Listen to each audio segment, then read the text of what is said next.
Hey there, it's Andrew, and I wanted to talk a little bit about Team Moirai, especially regarding the Swindle Team Events 3 version of it, which I played in with some teammates and had a good time, but had some frustrations with the format.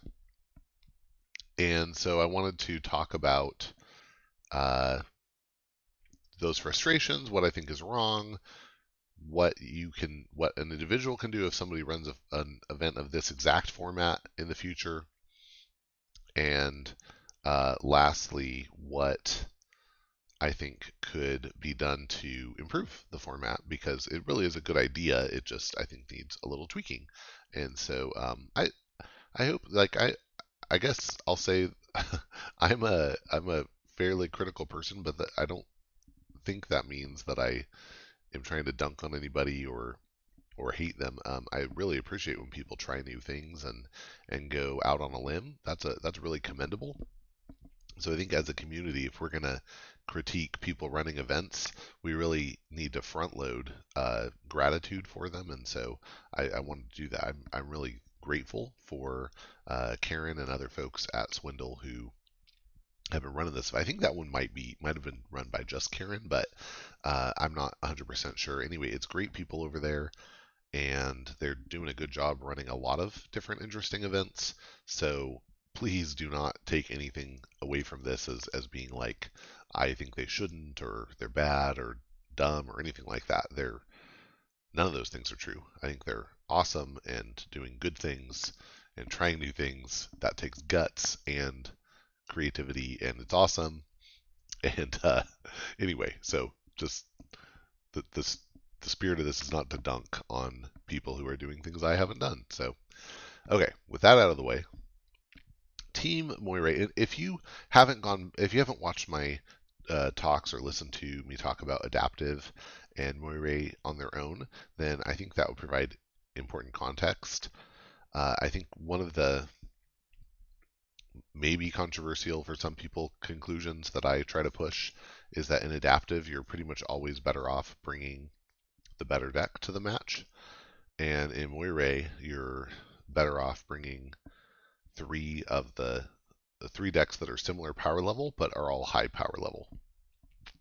And and there are other things you can do to improve your chances of winning, but I think in terms of deck selection, those are important things that maybe not everybody agrees with, but that I think going high in terms of what you bring is better. Okay, so that's a premise that I'm coming in with, but I think I lay out the argument for in those other videos. I also think Moirai in particular, which is a fan-made event or format type, is really skill testing and really interesting. Maybe the most interesting format in Keyforge, but certainly very high up there. It's a very interesting format and skill testing and good and fun and awesome. And I love the player agency that comes from choosing, okay, you brought those three decks, but I'm going to tell you which you're going to play in which format. Again, just thanks to the people for doing experimental stuff. That's great. So that's where Team Moirai came in. The way that uh, the Swindle team events did it is that it was a team of three players, and each player would bring three decks, and each week each player would randomly be assigned to either Archon Solo, Reversal, or Short Adaptive. And those three formats would get played across the team. So every week your team is playing all three of those, but which individual player is playing them would change week over week. And um, I do think there was like a player ABC on the team, and like both player A's would get the same thing, both player B's would get the same thing, but I don't remember that for sure. It really doesn't matter much, but I think it was done that way. Um, so yeah, so you are randomly assigned a format, and then you choose which of your opponent's three decks you want to to be involved. So if you're playing Archon Solo, um, then you look at your opponent's 3 decks and you pick which of them they're going to play, and they pick which one you're going to play.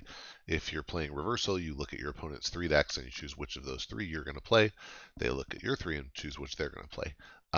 The other 2 decks per player just go completely unused for the week. That's different from Moirai, where from one player Moirai, where all the decks get used. And so there's some tension in what you assign where. Here, I think that actually takes away a lot of the tension. And just to illustrate it, anyway, I don't mean to get into the problems yet. That's the next slide. But just to illustrate how this works, it could be that green player A brings 3 decks. I'm using numbers to represent sort of relative power levels. So let's say that player A brings 3 decks of similar power level, which is what I recommend for Moirai, for single Moirai. Then the other team might say, well, you're going to play the worst of the 3.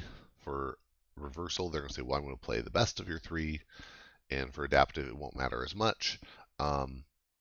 And so this setup actually is pretty even, right? Like they're playing equally good decks for solo, equally bad decks for reversal, and then whatever for adaptive.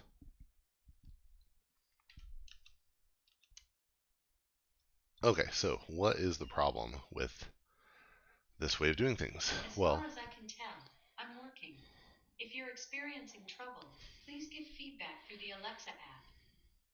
Great. So if we look at another case that could arise through random matchups, in this case, green team still has one player playing decks around 100 power, one playing decks around 150, and one playing decks around 200. And let's say another team has the same setup as them, but just different players end up on different formats. So they end up with their 200 on solo versus 100 on solo on green. They end up with their player with the worst decks on reversal. Red team has a serious advantage here because it would be hard for them to lose the solo game, and it would also be hard for them to lose the reversal game because they have a 50-point advantage. And and then adaptive, who knows, right? But it doesn't matter because it's a best of 3 format. So if they win 2 games, if red wins 2 games, that's it. So they have a really serious advantage here. Okay, so the green team might say, wait, what if we, instead of this, what if we just tried to even things out across our team? So we have 9 decks of close to equal strength. Would that help? And the answer is no, it's still very subject to randomness. Now you can actually see in this first case up here, if it had been reversed, green team would have almost insurmountable advantage. Now back to the bottom here, green team's very even across their decks, but it could still happen that if red team gets this setup where the player with the good decks is on solo, the player with the bad decks is on reversal, and the player in the middle is on adaptive, well, they have a pretty serious advantage in both solo and reversal, and then adaptive could go either way, but it's best of 3, so it doesn't matter. They have a really strong advantage in 2 out of the 3, so they're probably going to win.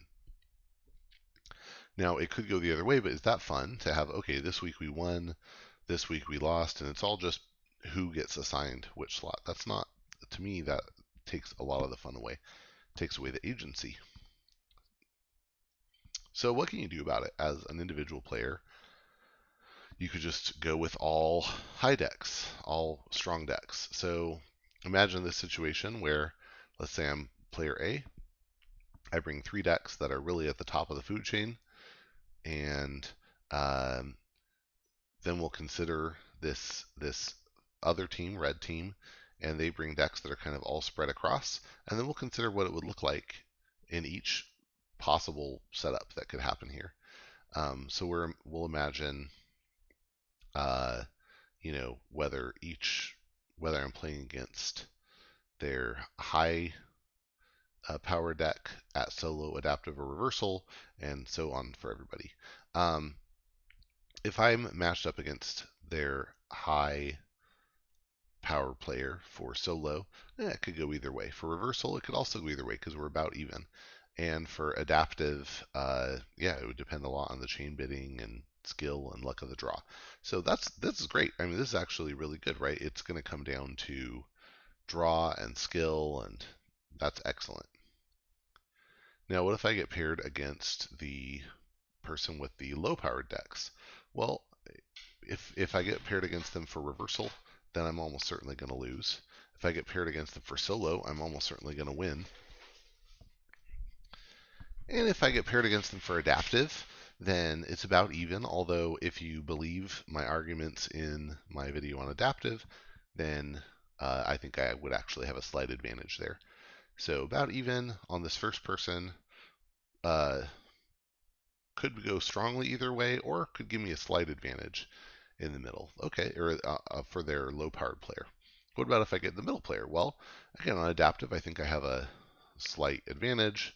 Reversal, gonna lose. Solo, gonna win. But look at this overall. There's two setups where I am strongly advantaged, two where I'm strongly disadvantaged, three where it's about even, and two where I think I have a slight advantage. So I've actually managed to turn this into a good situation. Like, but it's still bad, right? That I could get paired against somebody who I just have no chance against. Like that'd be sad, but or where they have no chance. Both of those are not great setups, but at least at least this tilts it in my favor a little bit. And actually, this should just work for everybody. We should be able to do this across the whole team. So we'll imagine everybody just brings really strong decks. What would happen then? Well, let's imagine that we'll kind of take each of these rows as a possible configuration. Um, Even though I think there are actually more exact configurations, but it'll give a good overview. So over on the green team, we're saying player A is going to end up on solo, player B is going to end up on reversal, and player C is going to end up on adaptive. But they all have about 200 power decks in our fictional way of measuring. Um, but over here, we're going to imagine a matchup where we have somebody with high powered decks on solo, low powered decks on reversal, and mediocre on adaptive, and then we'll kind of rotate that. So what does this look like? Okay, on the first row, this is the least favorable setup. We're almost certainly going to lose that reversal match. Um, it's about even on the solo match, right? It could go either way. And on adaptive, I think again we're slightly advantaged there. Um, but that's kind of bad, right? To have it could go either way. Definitely going to lose. Slight advantage. That tilts things in their favor a little bit. In the second row is way better. We have one we're almost certainly going to win. We have one that could go either way, and we have this reversal one. And then the adaptive, we are probably advantaged, but not so strongly. And in the last row, we probably have the solo one we're just going to win easily, the reversal we're going to lose no matter what, and the adaptive is about even. So if you look at it overall, let me let my dog out. So if you look at that overall, you have one row where we are disadvantaged but not insurmountably so, one where we're advantaged but not insurmountably, and one that's about even. And I think that's actually a pretty great setup, or at least it's the best we can do here. And again, I think I laid out the arguments in the adaptive video.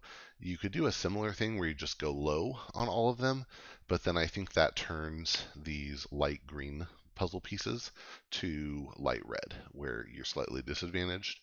But it would still be better than kind of being all over the board across the players.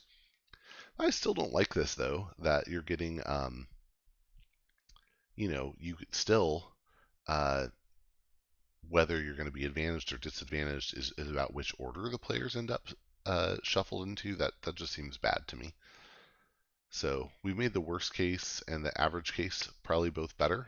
We've taken the best case down, but somewhat mitigated the worst case, and yeah, probably have a slightly better middle case. But really, it still suffers from some randomness. So overall, I think the problem here is um, having people pick decks after they've been assigned a slot.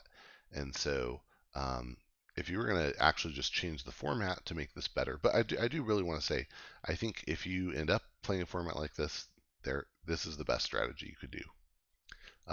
I did this. My team did not, and I had good results, not perfect results. I actually ended up winning. I took very good decks. I had the highest SAS decks in the league, and I ended up winning one of my reversal matches.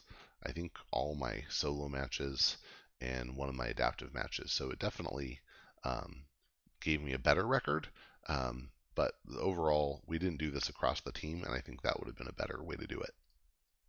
Um, Okay, so I think that the easy way to fix this format would actually just be to have players assign their opponent's decks to a format before assigning formats to players. So, in other words, if I'm player A, I might know, okay, I'm going to play player A on the other team. Here are their three decks, assign them to the formats.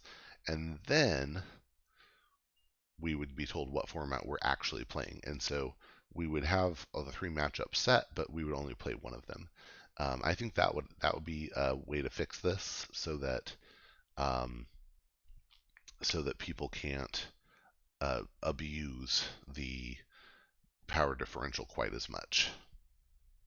But it's still a little crazy because again, if you have um, a player with all strong decks and a player with all weak decks, and the player with all weak decks gets assigned to reversal, and the player with all the strong decks gets assigned to Archon. That's still kind of bad, so I still don't really like it as much anyway. In Coat 9, they did Moirai that involved teams, but it was just like normal Moirai. Each team had three decks. You would assign a deck to a format, and then the player just went with the deck. So everybody played one game. Overall, you had best two of three. Played all three formats across your three games. Um, and you might have the same deck be played in reversal one week, but solo the next, just depending on what the other team chooses. So that was really interesting. Um, I think that was a good way to do it. Really kept the spirit of Moirai, but you're actually discussing things as a team.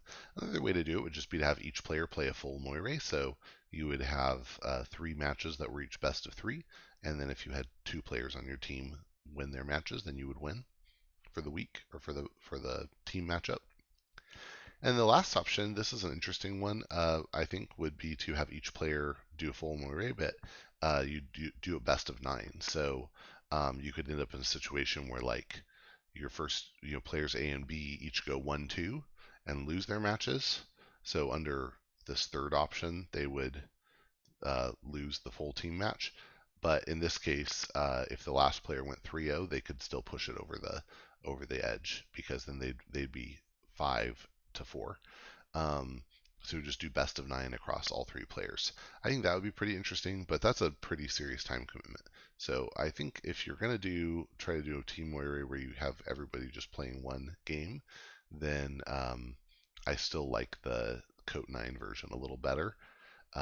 But again, I just have to go back and say I really think trying new things and being bold about putting things out there, even if some of them don't work, is really admirable. So, huge thank you to the organizers of both Swindle Team events and Coat, even though Coat's out of commission now. But that was a good thing we had going there, and STE has done a good job stepping in that gap. So, really appreciate everybody doing that organizing work. And if you watched all the way through, I really appreciate you sitting through this with me. Hope this gives you some ideas, some insight, and hope it helps grow the community. Get out there and forge some keys.